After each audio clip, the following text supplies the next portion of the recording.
Muchas gracias por continuar con nosotros en Noticias de la Mañana. Al inicio de este espacio, justamente le platicaba sobre los mecanismos de protección a periodistas en nuestro país. ¿Qué tan eficientes son? ¿Cuántos periodistas se han acogido al mismo? Para conocer más de este tema, le doy la bienvenida y le agradezco la conversación a Jan Albert Hutzen, representante en México del Comité para la Protección de Periodistas. Jan Albert, ¿cómo estás? Gracias por la conversación. Muy buenos días. Muy buenos días, muy bien, muchas gracias, gracias por la invitación. Sabemos que este mecanismo que implementó el gobierno desde el año 2012 frente a la situación que viven muchos colegas, colaboradores en el ejercicio de sus funciones, pues hay hasta el momento casi 1,500 periodistas acogidos. Pero, Jan Albert, ¿cuál ha sido su análisis? ¿Qué tan eficientes han sido estos mecanismos? Bueno, la realidad es que en México toda la estructura de mecanismos de protección a periodistas, tanto a nivel federal como las varias unidades de protección a periodistas que existen a nivel estatal, no están funcionando al 100%, por lo menos no como nosotros quisiéramos que funcionara. Y eso tiene que ver, por ejemplo, con una falta de suficiente financiamiento, el hecho de que las medidas de protección que se financiaba antes a través de un fideicomiso federal, hoy por hoy se financia directamente desde la Secretaría de Gobernación, y también porque la coordinación entre las diferentes entidades, entre los gobiernos del Estado, el gobierno federal, las fiscalías, etcétera, no es como lo ideal. Entonces todavía hay muchísimo trabajo por hacer. Ya explicábamos al inicio de esta emisión cómo funciona el mecanismo. Ahora, cuando nosotros hablamos de que un periodista es protegido por él mismo, justamente cómo se le protege y dónde están las deficiencias que no nada más entendemos son presupuestarias. A ver, platícanos. Por lo general, la ruta es que cuando un periodista reporta que haya sido víctima de amenazas, se pone en contacto con el mecanismo a través de lo que se llama la primera unidad, o sea, la unidad de resolución de casos, y en base de una evaluación de riesgo, entonces le proporcionan una serie de medidas. Y puede ser como muchas diferentes medidas. Creo que tienen un catálogo de poco más de 40 diferentes medidas proporcionadas por una empresa particular. Puede ser, por ejemplo, un chaleco antibalas, puede ser un refugio, un sistema de cámara vigilancia, etc. Y que luego cada 6 meses le dan nuevamente una evaluación de riesgo y se determina si las medidas deben seguir o si deben cambiarse o quizás que el riesgo ya no es tan grande y se lo debe quitar. Y el problema creo que es más que nada en la coordinación entre, por ejemplo, policías, cuando estamos hablando de acompañamiento, y el gobierno federal, y, por ejemplo, el seguimiento de ciertas medidas a través de la empresa particular. Ahí todavía hay muchísimo trabajo por hacer. De hecho, nosotros siempre hemos creído que a lo mejor es mejor que no sea una empresa, un proveedor particular que proporciona esas medidas, pero que todo vendría desde el gobierno, que es algo que se ha platicado desde hace años atrás, pero en realidad nunca se ha cambiado.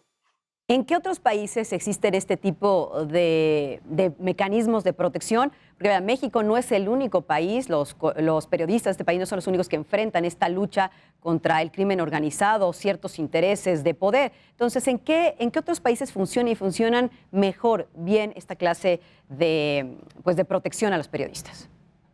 Bueno, yo creo que en América Latina el mejor ejemplo que tenemos es el mecanismo que existe en Colombia. Allá no precisamente se llama mecanismo, pero es también una estructura organizada o fundada por el gobierno de Colombia para proteger a periodistas y defensores.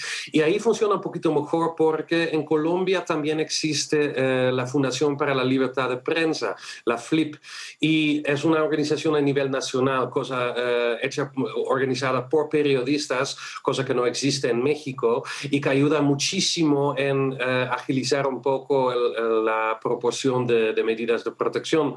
Hay países en Europa, por ejemplo, yo soy de los Países Bajos, Holanda, y ahí también existe algo que se llama prensa segura, que también es una especie de mecanismo a través del cual los medios y las autoridades organizan la protección de periodistas, y está funcionando bastante bien ahí. El problema creo que es que México México no es como Colombia y México no es como Holanda. Es un país que tiene sus particularidades. Entonces, copiar un ejemplo de otro país no sería, creo que, lo mejor. Entonces, México tiene que ver qué es la necesidad específica que en la estructura federal que tiene el país debemos implementar. Ahora, ¿cómo afecta, cómo contribuye a la agresión de los periodistas las directrices, los discursos que hay desde los propios gobiernos? No solamente es el caso de México, recordemos el caso que vivieron la prensa, por ejemplo, con Donald Trump, en el que constantemente se desacreditaba el trabajo informativo de muchos medios de comunicación. ¿Cómo influye también esto para las agresiones a los periodistas? Bueno, yo creo que de por sí el gobierno de Andrés Manuel López Obrador no es un gobierno que agrede físicamente a periodistas.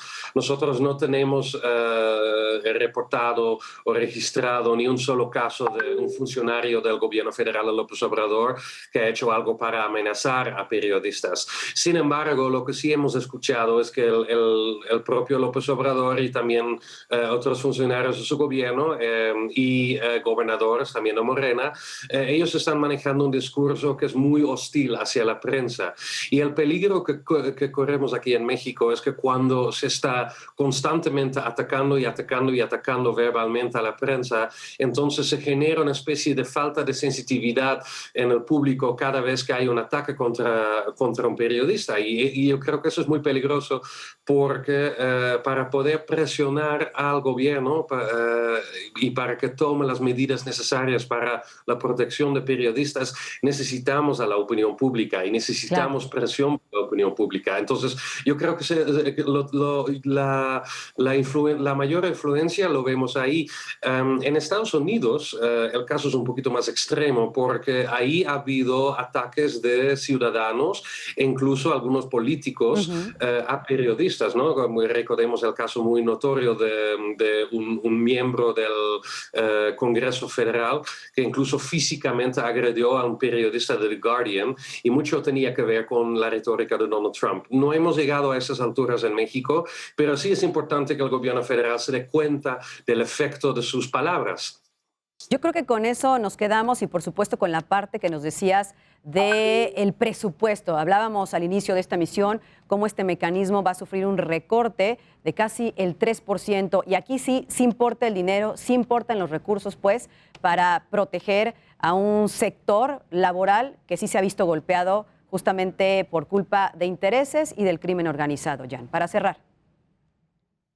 Claro, o sea, el dinero importa. En el caso del mecanismo federal de protección en particular, es un mecanismo que antes siempre manejaba dos presupuestos. No tenía un presupuesto para, por ejemplo, la nómina de las personas que trabajan en el mecanismo y tenía un presupuesto para el fideicomiso federal a través del cual financiaban las medidas. Hoy por hoy ya funciona un poquito distinto. Se transfirieron el dinero para las medidas nuevamente a la Secretaría de Gobernación. El problema, obviamente, es que si se baja el presupuesto del mecanismo, entonces el personal, que de por sí es poco lo que tienen en términos de personal para cubrir todo el país, pues tienen menos capacidades para responder, menos capacidades para autocapacitarse y obviamente con un recorte de 3, 4, 5% hay menos dinero para, por ejemplo, medidas como botones de pánico, como chalecos antibalas. Entonces sí influye, sí es detrimental para el funcionamiento de un mecanismo y es importante que se mantenga un buen nivel. Muy bien, bueno, pues yo creo que con eso nos quedamos y es un tema que es una historia, yo digo, en desarrollo, es algo que padecemos desde hace mucho tiempo en nuestro país. Cualquier cosa regresamos contigo. Jan, muchísimas gracias. Les recuerdo, Jan Albert Hutsen, representante en México del Comité para la Protección a Periodistas. Muchas gracias por la conversación. Gracias a ti, buen día. Gracias, buen día.